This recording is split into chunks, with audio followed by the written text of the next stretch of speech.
Welcome back to the Source One podcast and another episode of ISM 2019 Trends and Topics. Today you'll hear the first installment of a two-part conversation I had with Charlotte de Brabandt and Jan Griffiths.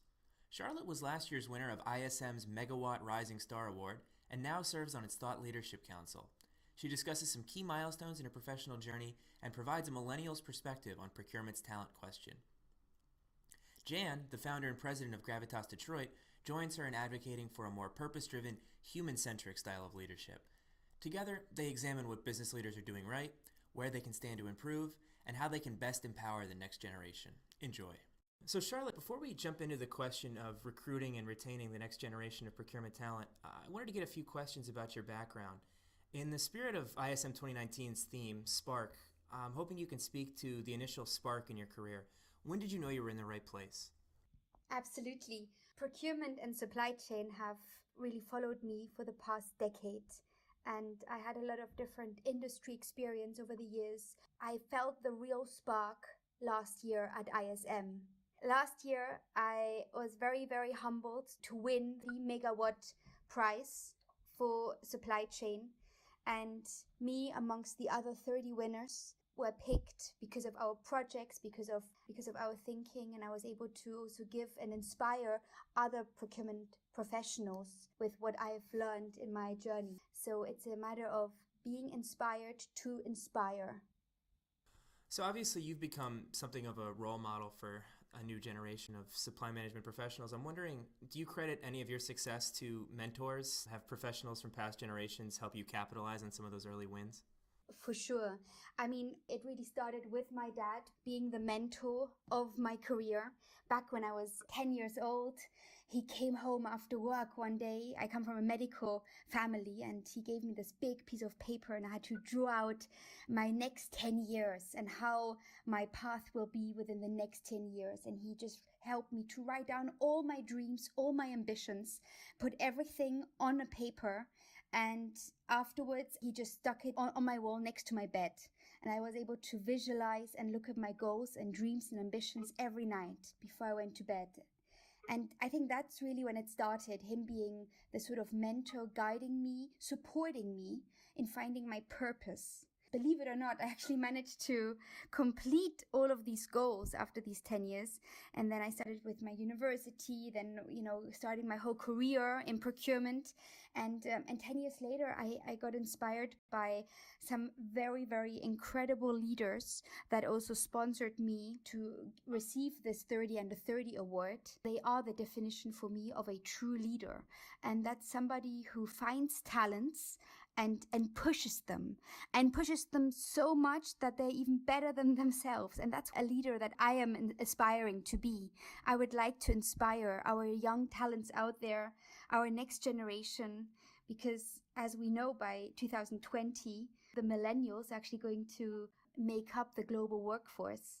So we are really hitting the next generation. I'm a millennial, but we're really talking about Generation Z and Alpha right now, which are really up and coming. I'm interested in hearing what you both think about the work businesses are doing to keep their young talent engaged and productive, what they're doing to push talent. What can we count on today's businesses to do right? Jan, if you want to go first. Today's businesses are starting to do more of the right things. And simply stated, one of the most important approaches they can use is to talk to people. And when I am presenting to universities and certainly people who are just starting their careers, I often ask them, what is the most important thing that a boss can do for you? And they say, talk to me, spend time with me, make me feel like I matter and I'm connected to something. And that takes us into purpose. We know that businesses embracing transformation right now need to be able to articulate a purpose. What is their mission in life? What's their story? Millennials and younger generations need to understand that and feel that they're attached to that and that they matter. And businesses are starting to do that, and they need to do more of it. So Charlotte, same question. What do you think your average procurement organization is doing when it comes to pushing the next generation of talent? Well, very good question, because currently we as millennials who are really hitting the next era in our career, and that's going into leadership roles, we struggle to integrate into the workplace. So I think it's a matter of coping with this change and adopting.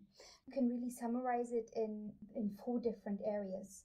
Firstly, having that whole ideology of instantaneousness, having instant collaboration, getting instant feedback. Secondly, flexibility, being able to work from where we want to work, not only office-based, not from 9 to 5, just sitting at your desk, but having this virtual community. And then thirdly, clarity, really explaining what is expected from us. And then it's a matter of having leaders that are visionary, inspirational. These are the 4 different areas where the change will become very clear. I think this is really a big opportunity for leaders to reflect how they are managing their current team and how the different generations entering their team, how they can retain them and how they can motivate them. So on the more negative side of things, where do you think businesses are typically coming up short when it comes to talent management? Jan, you've said in our past conversations that you think the majority of leaders are still in kind of that management mindset. Would you say that's an area where they tend to go wrong? Yes, we've talked about positional power and we've talked about control and we talked about metrics. So it's about bringing somebody on board. This is your job. These are your objectives, your metrics. We're going to have a performance review. And, maybe I'll talk to you every 3 months or 6 months or whatever the process is. And that, of course, has to change. Charlotte, same question. Do you think there's any particular areas where you see talent managers, leaders coming up short? And Charlotte, have you seen any of the misconceptions or stereotypes about millennial talent in your own career? Have they ever presented roadblocks? Of course. So for example, when I entered the procurement workforce, I joined this international procurement management program. And at the beginning of the program, we were, a group of all different individuals. I was the only female joining that program at that time.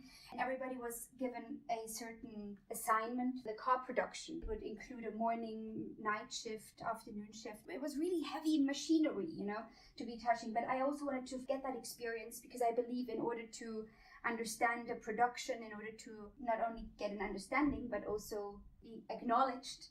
But I was waiting for my turn. At the end of the program I said, so when is my turn? And they said, oh, we thought you didn't want to have that production know-how because you're a girl. We wouldn't think that you could manage that heavy machinery. So you see, that is again, they were trying to protect me, but it's this unconscious bias. So yeah, I do face it all the time. And I can truly just recommend that, you need to express what you want, because also the leaders now in my corporate job, they cannot just guess what you would like. They don't know your goals. They don't know your ambition or your mindset. So it's always important to express your opinion and state what you would like to achieve. How do some of these misconceptions and stereotypes, some of that often like condescending thinking, how does it tend to manifest itself? What does the workplace look like? How does it function when a manager lets unconscious biases or out-and-out stereotypes dictate the way they do things? When we have these types of biases in the workplace, it goes really to the root of the diversity and inclusion question. It's not just a question or an issue of millennials or Generation X or Generation Z. It's about leading, understanding that there are possibly 5 different generations in the workforce at any given time. There are gender issues to deal with. There's race. There's many different forms of diversity. There's socioeconomic diversity. And everybody brings a different perspective to the table. So the leader has to be able to embrace and, to use Charlotte's term, to adopt the input and adapt to the environment that we find ourselves in. So it's a very different kind of leader now that will need to take this current workforce into the future and through the transformation process. And I think that, we're starting to see some of that activity manifest itself now, but it's very different to the way that it used to look, because before, maybe the workforce that you had all looked and sort of acted the same. And now it's just not the case. So it goes right to the root of diversity and inclusion. And Charlotte, same question. What does a culture tend to look like when those misconceptions tend to dominate? And I guess, how do you see things changing for the better? Young professionals entering the workforce at the moment, they're just submerged into technology. And leaders right now, they need to understand what is the new norm, and they need to embrace that transformation, as Jan just mentioned. So I think, as Jack Ma said at the World Economic Forum last year, he described the new transformation, that the future will flourish with good communication and being able to stimulate, build relationships within the workforce. This sharing community, this feeling of belonging to a family. And that's where you need to embrace the IQ, LQ, and EQ, intelligent quotient, the love quotient, and the emotional quotient. Having that mix, I think that's what's going to help us lead in the future, this diverse, multi-generation workforce which we're going to face. Thanks for listening to the Source One podcast. If you'll be in Houston next month for ISM 2019, don't forget to stop by booth 438 to meet the Source One team.